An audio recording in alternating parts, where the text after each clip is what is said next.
67. Friday will be partly sunny and warm, high on Friday 82 to 84. Then New Year's Day Saturday will be mostly sunny with a high of 83 to 85. From the Florida Weather Center, I'm Holly Holdren.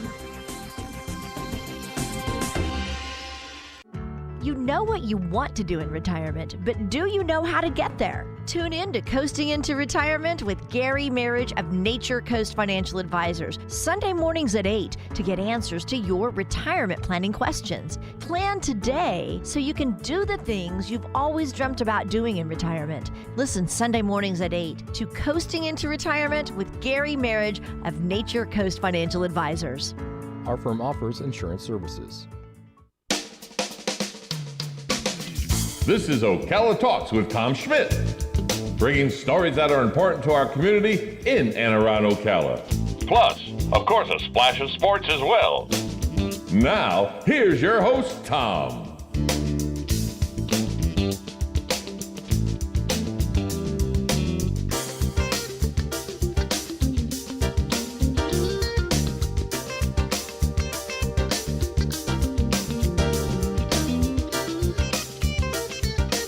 Good Thursday morning. Welcome to Ocala Talks. One day left after today, and then we're into 2022. I'm looking forward to 2022. I'm going to be honest with you. It's been a rough year for me.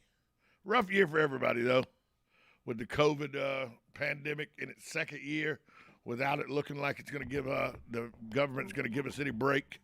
Federal government still hounding us to get vaccinated and cancel New Year's. Dr. Fauci wants us to cancel New Year's now. And now I see that Gas Buddy says that the price of gasoline in 2022 will probably top $4 a gallon. Galen, from Lifestyle joins us. Galen, I hate to be a pessimist, but it just looks like that, they're having bad year on top of bad years. Yeah, I don't know what we're talking about. I got cut off. And then brought in late. What are we talking about? Said that we got 2 days, today and tomorrow, then we're in 2022. A lot of folks are looking for 2022 to be their salvation, but we looked for 2021 to be our salvation. It got worse than 2020, especially for me and my health. And now it looks like Gas Buddy, AAA's Gas Buddy is saying gas probably will top $4 a gallon sometime in the first part of the year next year. So, I mean, we're just back at putting bad years back to back to back, it looks like. And Galen's gone again. No, I'm here. It's just weird. The connection, I'm getting a bunch of static. No, I'm here. No, I mean, I think that's fair. I mean, again, you just have to get through and you hope the government gets out of our way. That's the issue, is the government's in the way. Yeah, and somebody said, I was riding in this morning listening to a radio broadcast, and the radio broadcast, and they're music disc jockeys, so they don't keep up with the news the way talk radio does. I understand that, but they said, well, I don't understand why people are upset with the president about gas prices.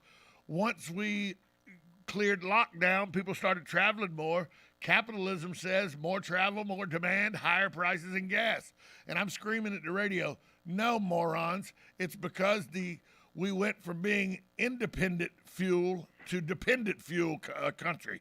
That's why it happened. We went under Donald Trump to where we were exporting oil and natural gas to where under Joe Biden, because he cut off pipelines and everything, we're importing it again from Middle Eastern countries that don't like us. That's where the gas problem is. That's where the price problem is. Well, it's definitely a big part of it. I mean, I think that usage did skyrocket, but we should have had the reserves to handle it. Again, when you make decisions where you're not allowed to make energy in your own country, then it's going to be more expensive. I mean, I think that's pretty simple. Yeah, it makes. I know that when you're not fuel independent, that's a major contributing factor. But you're right, the demand did go up, and he was right. They were right in that the demand did go up. But before the pandemic, in 2019, I went back and looked. Gas prices right around $1.88, $1.92. So even before the pandemic, when we were traveling, gas prices, because we were independent with our fuel needs, gas prices still were under $2.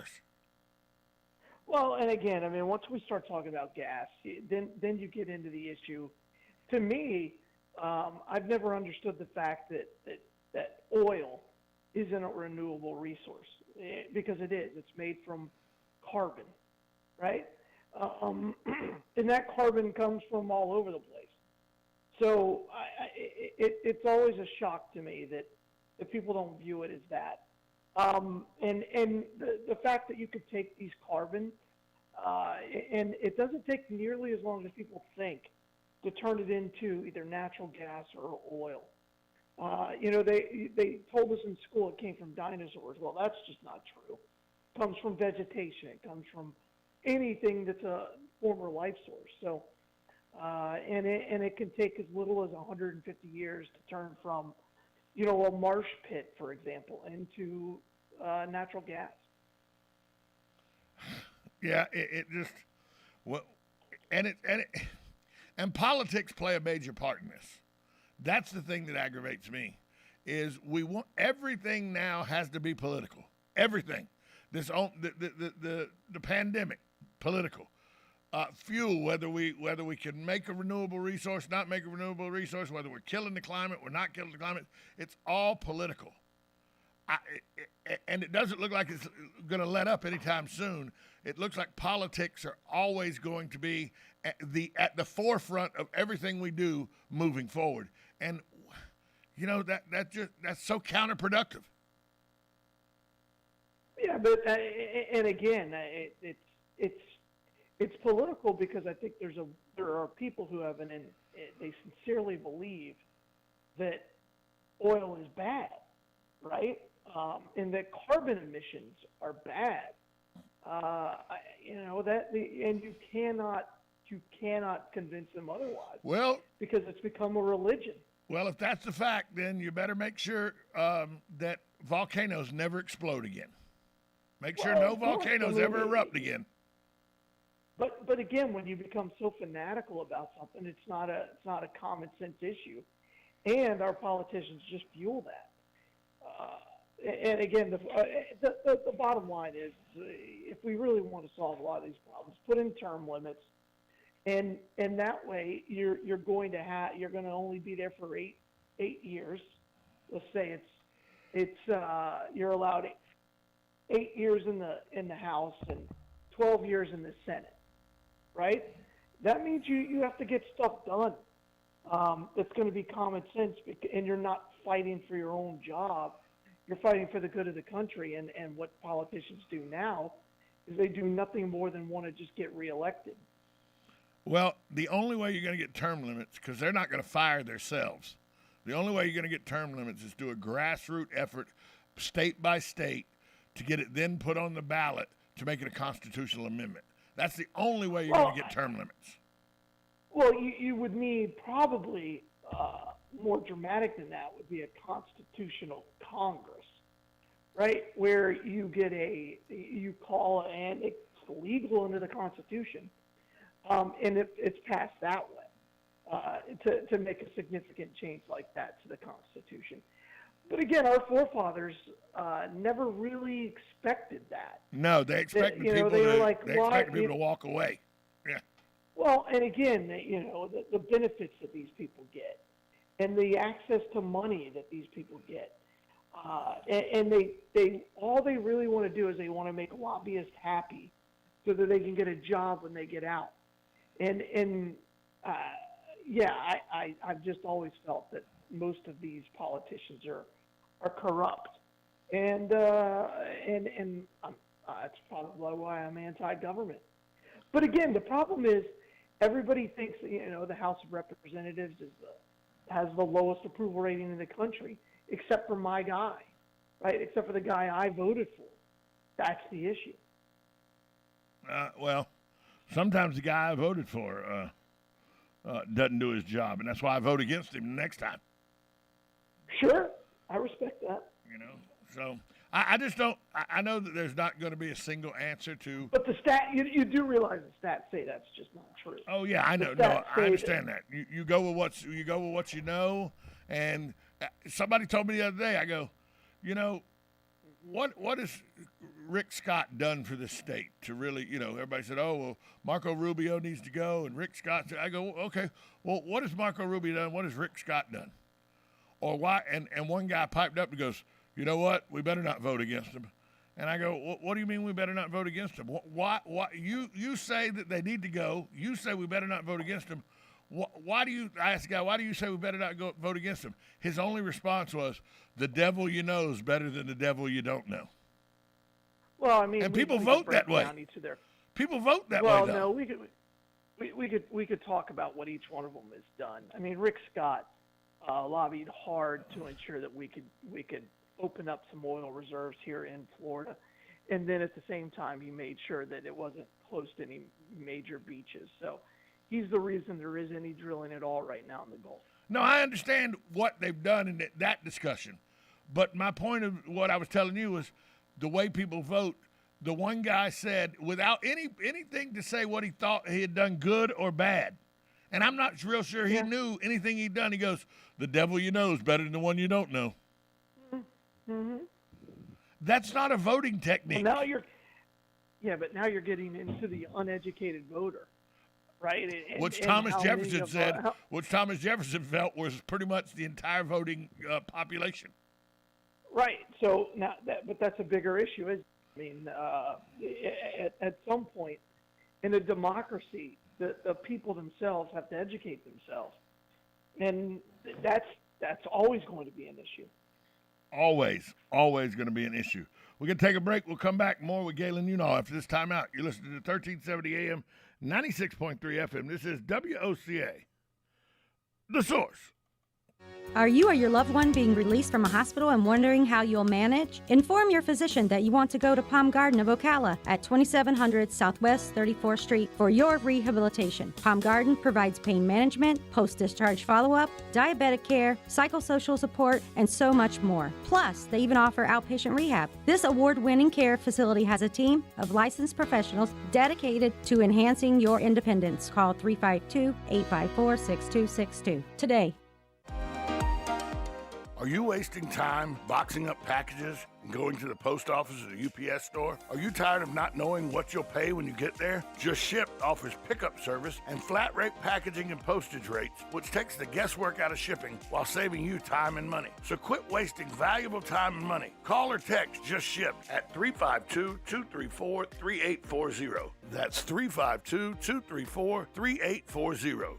Just Shipped. Hi, this is JP from Penn Flooring here in Ocala. I would like to invite you to come in and visit our spacious showroom where we have solutions for every style and budget. From wall-to-wall carpet to hardwood floors and tiles, we have an unsurpassed selection of flooring. At Penn Flooring, we've provided quality customer service with a family touch for over 25 years. Visit our website at pennflooring.com or come by our showroom, 1201 Southwest 17th Street, just over the bridge. Penn Flooring, quality customer service with a family touch. You're having another great day and you have good taste tuning into WOCA The Source with Ocala Talks and Tom Schmitz. Well, 1 out of 2 isn't bad.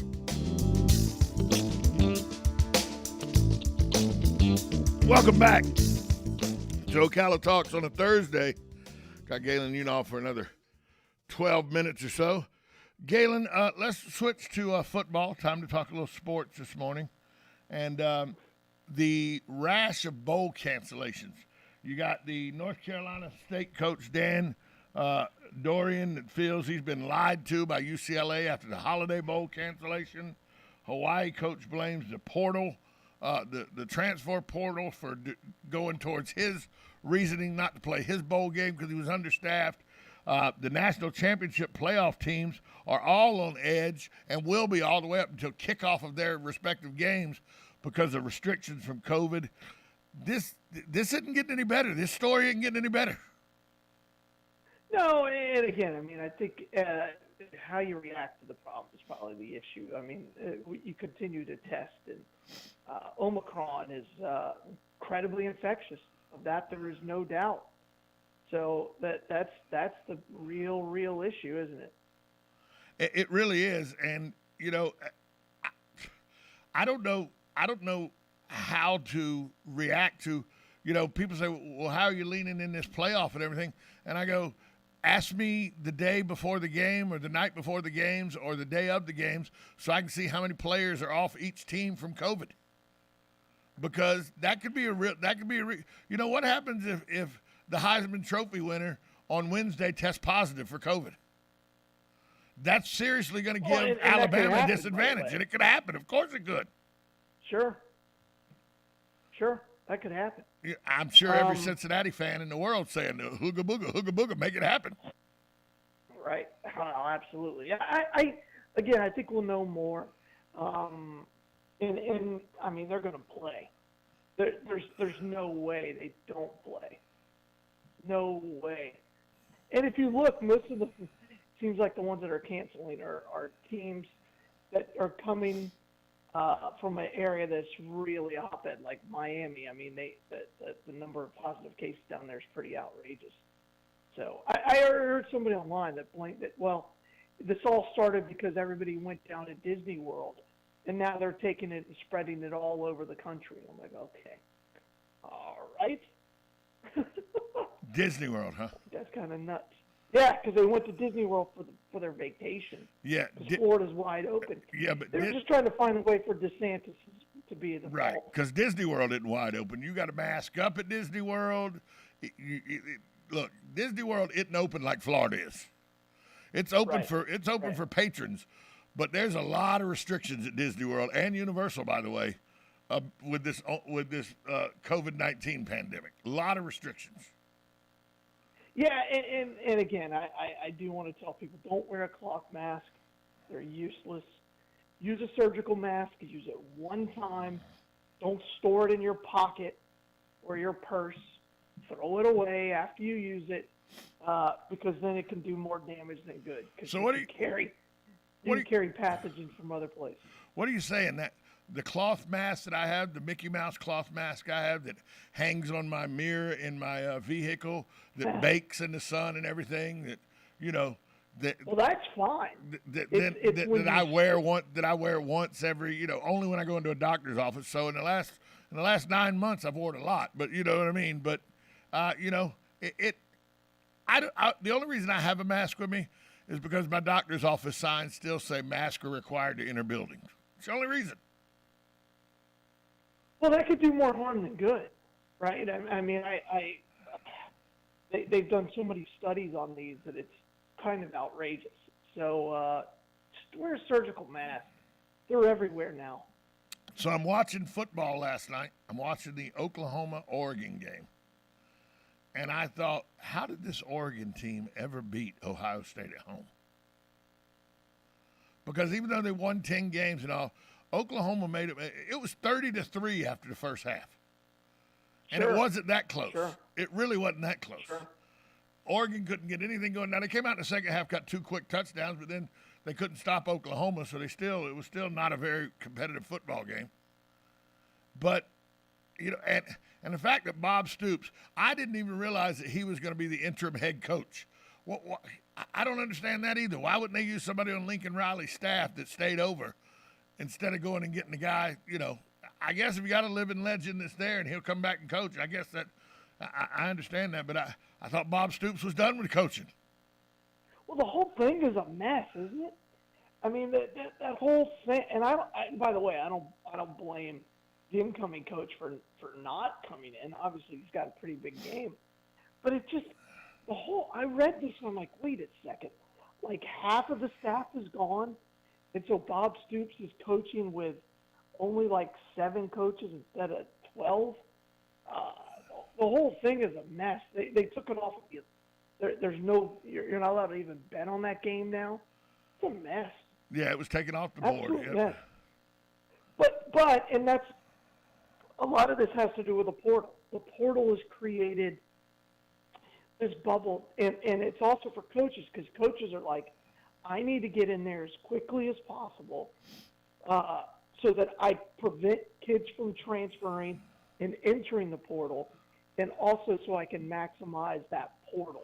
Well, they did. They created the portal. That's a big piece. They created the portal to give students an equal opportunity to leave if a coach that recruits them, oh, yeah, come to my school, I'll be there 4 years. Oh, yeah, sign on the dotted line, and then 3 weeks later takes a better job somewhere else. So they said that was not fair to the student athlete, so they opened this portal. But, once you open Pandora's box, you don't know everything that comes out. And this transfer portal, I think, while it has some advantages, I see it as a negative more than a positive. Ooh, no, I still think the kids should have some freedom. I think it's new, and I think people are learning it. I don't think. I think people will figure it out and it will calm down. Here's how I think it would work better, because I agree with you. The kids have to have some sort of resolution. But I think the transfer portal in football, for college football, for college sports, should operate like the window for signing up for insurance. You know how the marketplace opens the 1st of December and then it closes like January 3rd or something like that. I don't know what the dates are, but you only have a finite time that you can declare for your insurance. I think the portal, and I don't think the portal should open until after the national championship game. Can't because school's back in. You can't. You finish your semester, transfer at the end of that semester, summer. That way, if you open the portal after the national championship game, that gets your kids on campus that summer. You can't because they want spring practice. Well, and every other student in the world has an opportunity to transfer after a semester ends and then to start another semester.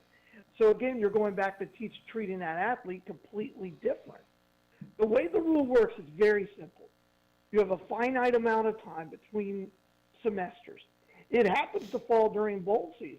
Which is wrong. That's terrible. Yeah, but whose fault is that? The NCAA's. Right. No, well, actually, it's the schools because they want as much money as possible so they could give as much time for people to travel after the game's announced. So a kid, after the semester ends, and this is what they're doing. This is why their rosters are being so impacted by transfers. So after a semester ends, they have about 3.5 weeks to transfer, get in the portal, and go to another school and make spring practice. Now, the transfer portal in the summer is much longer. But, your high level, your postgraduates are the one who usually transfer during the summer. So it's not that simple. And again, what the courts have decided is you cannot treat these football players, baseball players, any of these athletes any different than any other college student. So there you go. The court that works in theory, but we all know, especially a former college football player, we all know athletes get treated different, even if it's not, with the transfer thing. We know what classes to take that the average student doesn't know to take, but we know what classes to take for the kids that aren't quite as bright as they need to be, so they can move on and go. We're offered situations where other regular normal students aren't offered the kind of tutoring that is offered to athletes. To say that you treat, and this isn't something we're going to solve today, but to say athletes don't get treated differently, even with all these things that open up portals and everything, athletes still get treated way different than the regular student. What you're talking about is for football, and almost only for football, and that is changing, right? When you look at the standards that some of these schools are putting in, they're making that athlete meet the exact same standards. There are fewer industrial management majors at Georgia Tech aren't doing the same thing, aren't required to do the same academics that somebody that's an electronic engineer is required. I know that for a fact. Hold on. Well, of course, every major, right? Every college major is different. And if you go look, Like, you don't see if too you go many- if you go look, most of the Georgia Tech football players are majoring in industrial engineering. Galen, we got up Well, against there the you break. go. Where's the There you Bloodmobile go. today? That's their choice. But that's the student's choice, not the school's choice. Well, that's because that's what they offer Hey. football players. Where's the No, Bloodmobile? that's their option. Hey, the village today we're out back in the villages, and come see us there. But as always, we're right on the boulevard, 607 East Silver Springs Boulevard. Give blood. Galen, I'll talk to you tomorrow, the last day of 2021. Talk to you then. All right, sounds good. Bye, y'all. This is Ocala Talks, 1370 AM, 96.3 FM. You're listening to WOCA, the source. Broadcasting from the Ocala International Airport, this is WOCA AM, W242CA FM, Ocala, 1370 AM, 96.3 FM, the source. USA Radio News. New York City business owners are speaking out against a vaccine mandate. It requires kids ages 5 and up to show proof of vaccination in restaurants, fitness facilities, movie theaters, museums, and the like. One business owner spoke to Fox and Friends. I think we got to move at a little bit of a slower pace at certain times. We're having a difficult time, as is with this Omicron, where people have slowed down coming into the restaurants over the last couple weeks, and we still have never gotten really back to full capacity. President Joe Biden plans to speak with Russian President Vladimir Putin over the phone on Thursday. NBC News reports the scheduled talk comes amid continued tensions over Ukraine. Russia has amassed some 100,000 soldiers along its border with Ukraine, raising fears among many in the international community of an impending invasion. You're listening to USA Radio News. It's a fact. The best time to prepare for bad times is during good times. When you know a big storm is coming, you prepare in advance. Same goes for our future. Things seem calm right now, so it's the perfect time to prepare for the next big crisis or disaster. That's why you should stock up on emergency food from MyPatriotSupply.com. We're America's largest preparedness company, with millions of happy, well-prepared customers. Our food kits stay fresh for up to 25 years. They're an insurance policy you can eat. When you need it, it'll be there. Shop dozens of food storage kits now at MyPatriotSupply.com. Our kits give you an abundance of food, totaling over 2,000 calories a day. Every family member in America needs one of these kits. So go to MyPatriotSupply.com and grab a few. That's MyPatriotSupply.com. Do it before the peanut butter hits the fan again. MyPatriotSupply.com. Veterans Helping Veterans USA. Call 352-433-2320. We help veterans and their families with limited financial assistance, counseling, employment referrals, and a food and clothing bank. You can help in making a huge difference in the veterans' lives we serve by donating food, clothing, household items, or direct financial assistance. All donations are tax deductible. Veterans Helping Veterans USA. 352-433-2320. Thank you for your attention, and God bless America. Think you know Dex Imaging? Think again. In the office, streamlining communications. In the field, delivering top-notch service, enhancing productivity, and reducing downtime. In the data center, a part of the growing digital document revolution. In the world of business, supporting entrepreneurs and helping companies grow. In the forefront of technology, developing cutting-edge document management solutions. So if you think you know Dex Imaging, you don't know Dex. You're getting ready to move and you work hard. That's why you call Two Men in a Truck, 352-289-0666. You need pros. Trained professional moving experts to do the heavy lifting for you. That's why you call Two Men in a Truck, 352-289-0666. They care about your things as much as you do, and they do it fast and right. That's why you call Two Men in a Truck, 352-289-0666. Visit twomeninatruck.com and get moving. Two Men in a Truck. Hello, I'm Mark Sears with Regency Printing. With over 10 years in the printing business, I know you'll find Regency Printing the place for all your local printing needs. Plus, I have fax services, mailbox rentals, notary service, U.S. mail, pack and ship, all at one convenient location, 2375 Northeast 25th Avenue. Just look for the yellow signs. Regency Printing, 789-6683. That's 789-6683. Regency Printing. Each morning, we wake up thankful to live in a free nation with liberty and justice for all.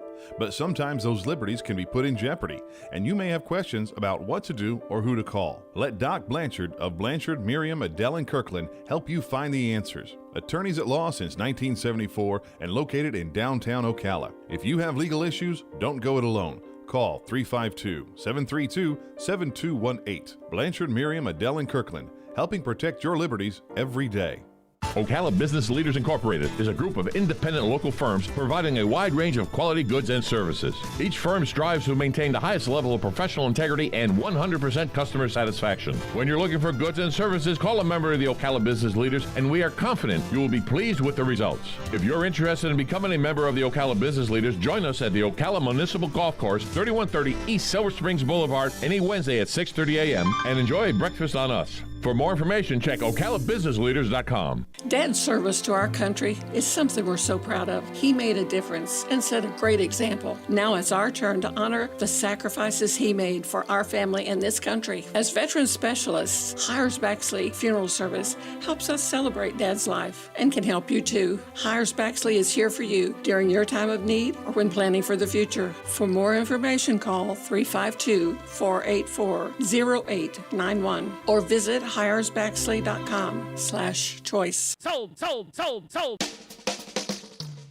You're having another great day and you have good taste tuning into WOCA The Source with Ocala Talks and Tom Schmitz. Well, 1 out of 2 isn't bad.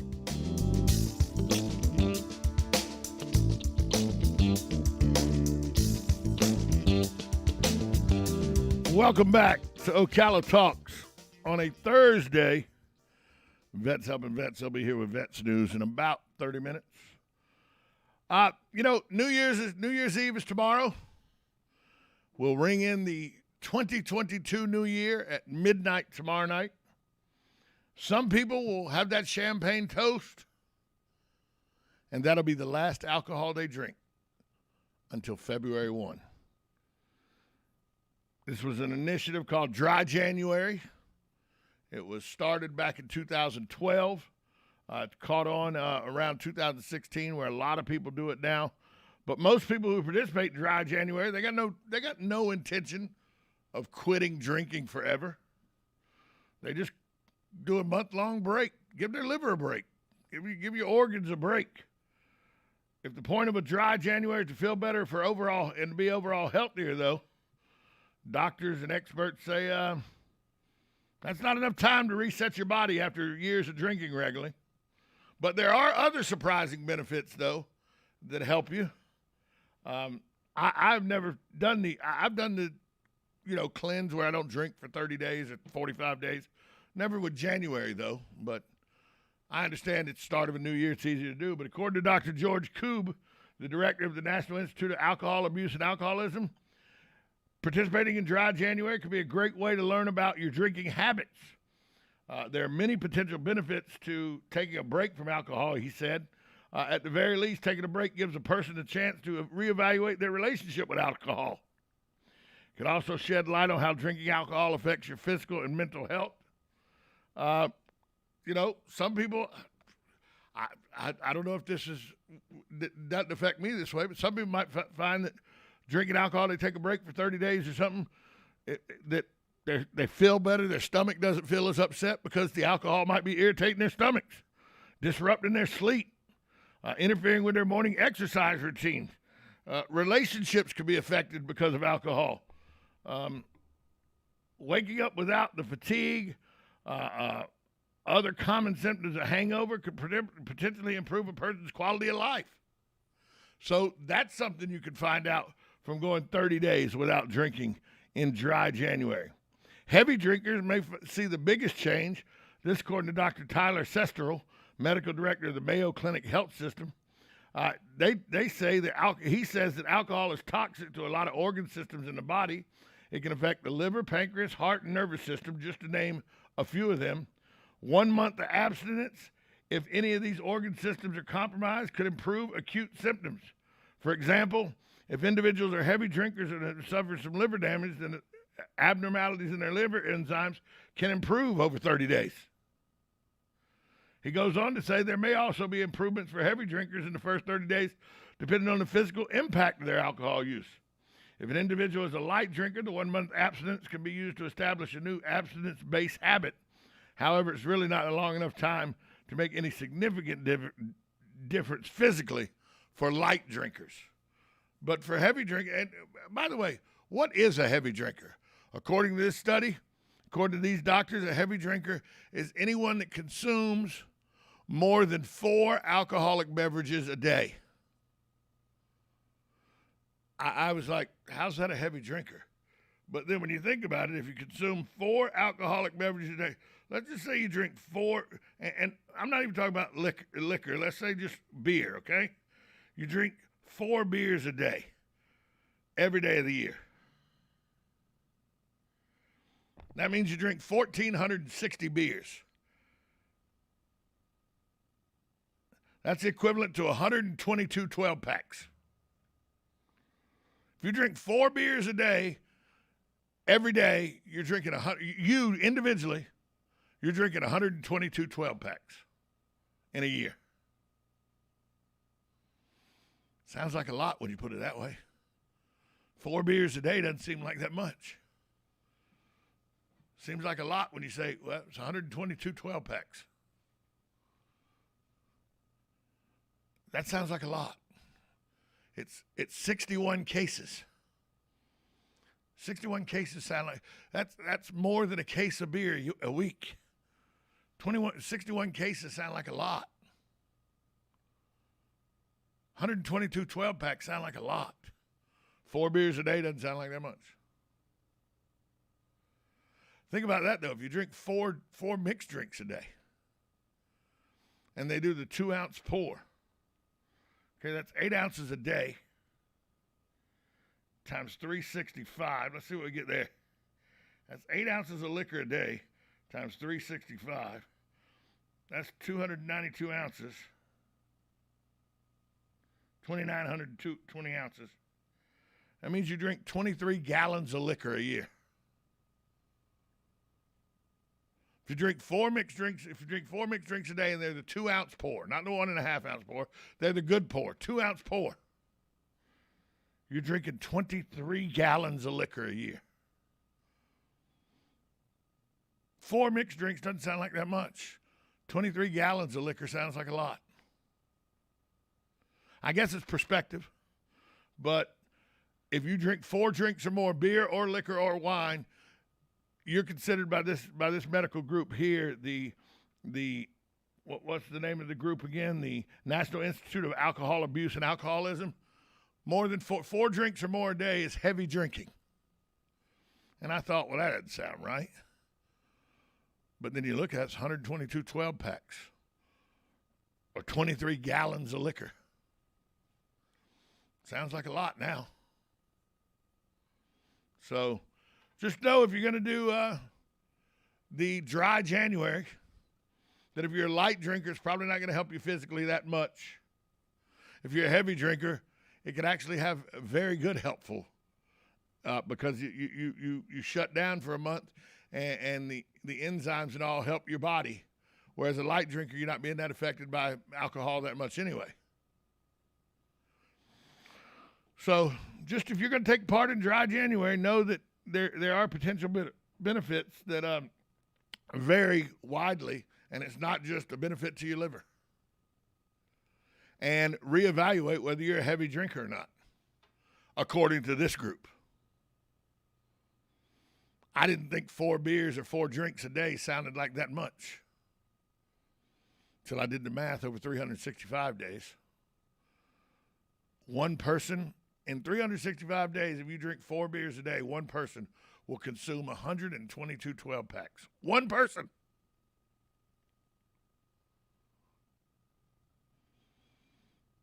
That's more than 2 12-packs a week. It's about 2 12-packs and 4 beers a week. So you're drinking a case of beer, right at a case of beer, a little over a case of beer a week, because it's 61 cases a year. But then I got to thinking, 23 gallons of liquor.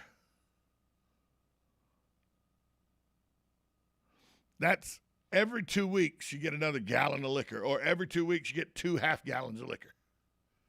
That's what you're drinking if you drink 4 mixed drinks a day. Sounds like a lot to me. Once I did the math, I was like, wow, that does 4 a day doesn't sound that bad. But if you drink 4 a day every day, and I know everybody doesn't drink four a day every day, but there are some people that do. If you drink four a day every day, it's 23 gallons of liquor or 122 cases of beer. 122 12-packs of beer. Sounds like a lot. We're going to take a break, come back, more on Ocala Talks. You're listening to 1370 AM, 96.3 FM, WOCA. The Source.